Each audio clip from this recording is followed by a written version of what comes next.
ஏக இறைவனான அல்லாஹ்வின் பெயரால். இப்போ இந்த வீடியோவை நீங்க பார்த்திருக்கும் போது பிரம்மாண்டமான பல லட்சக்கணக்கான விண்கற்கள் விண்வெளியிலிருந்து நம் பூமியை நோக்கி விழுந்து கொண்டிருக்கும். இருப்பினும் நாம் அமைதியாக வாழ்கின்றோம். எதுவுமே எந்த ஆபத்துமே நம்மை நெருங்கக்கூடவே இல்லை. இதற்கெல்லாம் காரணம் நம் கண்ணுக்கு புலப்படாத நம் பூமியை சுற்றியுள்ள வளிமண்டலமாகும். அது ஒரு கடினமான தடுப்பை போல செயற்பட்டு விண்கற்கள் இந்த உலகத்தில் விழுந்து விடாமல் பாதுகாக்கின்றது. இந்த தொழிற்பாடானது பூமியில் உள்ள எல்லா உயிர்களும் எந்த பிரச்சனையும் இல்லாது நீடித்து வாழ்வதில் பெரும் பங்கு வகிக்கின்றது. விண்கல் பேரழிவிற்கான ஒரு மிகச்சிறந்த உதாரணத்தை நாம் நிலவின் மேற்பரப்பில் மிக இலகுவாக வெற்றுக்கண்ணால் கூட பார்க்க முடியும். ஏனென்றால் நிலவிற்கு எந்த விதமான வளிமண்டலமும் கிடையாது. நீங்கள் சாதாரணமாக பார்த்தீர்களாயின் நிலவின் மீது எரிகல் மழை பொழிந்து பல பிரம்மாண்டமான குழிகளை ஏற்படுத்தி இருப்பதை பார்க்க முடியும். இந்த நிலையே நம் பூமிக்கு ஏற்படும் எந்த வளிமண்டலமும் இல்லாவிட்டால். வளிமண்டலமானது பலவிதமான வாயு கலவைகளை கொண்ட அடுக்குகளால் உருவாக்கப்பட்டது.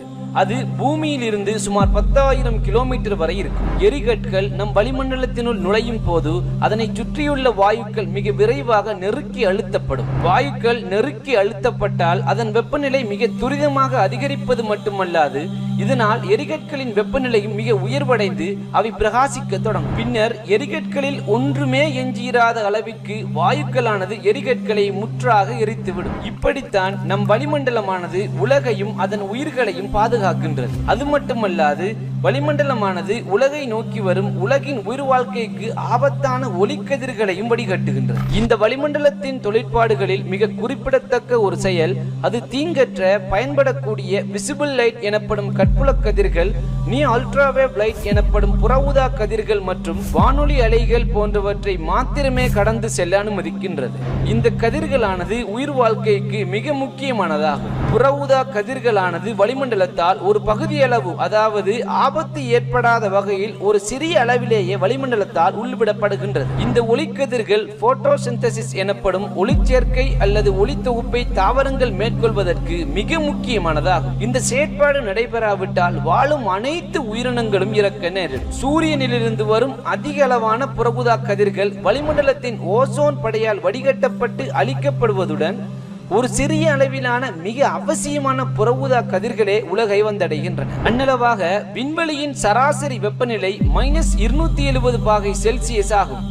இந்த உலகின் மிக குளிரான பிரதேசமாக அறியப்படும் அந்தார்டிக் கண்டத்தின் கிழக்கு அந்தார்டிக் பீடபூமியின் வெப்பநிலை -100 பாகை செல்சியஸே ஆகும். எனவே சற்று சிந்தியுங்கள், விண்வெளி எந்த அளவுக்கு குளிரானதாக இருக்கும் என்று. ஆனால் அந்த அளவுக்கு குளிரை நாம் பூமியிலே உணர்வதில்லை. காரணம், நம் வளிமண்டலமே விண்வெளியின் இந்த கடும் குளிருக்கு எதிராகவும் போராடுகின்றது. எப்படி என்றால், சூரியனிலிருந்து வரும் வெப்பநிலையை வளிமண்டலமானது மறுபடியும் விண்வெளிக்கு செல்ல விடாமல் தடுக்கின்றது. அது மட்டுமல்லாது வளிமண்டலமானது வானிலை நிகழ்வுகள் மூலம் வளிமண்டலத்தின் சூடான வாயுக்களானது சூடு குறைந்த இடங்களை நோக்கி நகரும். இதன் மூலம் மிகச் சூடான பூமி மத்திய ரேகை பகுதிகளிலும் மிக குளிரான துருவ பிரதேசங்களுக்கும் இடையில் ஒரு வெப்ப சமநிலையை பேணுகிறது. இந்த வளிமண்டலத்தின் பிரமிக்க வைக்கும் அமைப்பின் மூலமே நாம் கடுமையான குளிர் அல்லது வெப்பநிலையிலிருந்து பாதுகாக்கப்படுகின்றோம். இவ்வாறான தீங்குகளில் இருந்து இந்த உலகத்தை வளிமண்டலம் மாத்திரம் பாதுகாக்கவில்லை. The Van Allen Belt எனப்படும் உலகின் காந்தப்புலத்தினால் உருவாகி இருக்கும் இந்த படையும் விண்வெளியில் இருந்து வரும் கடுமையான கதிர்வீச்சுகளுக்கு எதிராக ஒரு தடுப்பாக பயன்பட்டு இந்த உலகத்தை பாதுகாக்கின்றது. சூரியனாலும் அதை போன்ற நட்சத்திரங்களாலும் வெளியிடப்படும் இந்த கதிர்வீச்சுக்கள் உயிர் வாழ்க்கைக்கு மிக ஆபத்தானவையாகும். இந்த Van Allen Belt இல்லாவிட்டால் சூரியனில் தொடர்ச்சியாக நடைபெற்று தொடர்ந்து சூரியனிலிருந்து வெளிவரும் சோலார் பிளேர் எனப்படும் சூரிய எரிப்பு கதிர்வீச்சுக்கள் இந்த உலகின் அனைத்து உயிர்களையுமே அழித்துவிடும். இந்த சூரிய கதிர்வீச்சுகளின் சாதாரணமாக ஒரே ஒரு கதிர்வீச்சின் சக்தி 2ஆம் உலகப் போரின் போது ஹிரோஷிமா நகரத்தின் மீது போடப்பட்ட அணுகுண்டை போல் சுமார் 100 பில்லியன் அணுகுண்டுகளுக்கு சமனாகும்.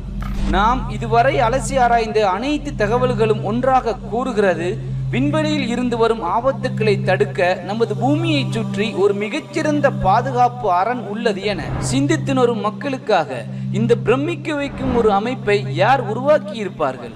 அறிஞர்கள் என தங்களை தாங்களே கூறுபவர்கள் போல் இந்த அமைப்புக்குள் ஒன்றுமே இல்லாதிருந்து திடீரென உருவாகியதா?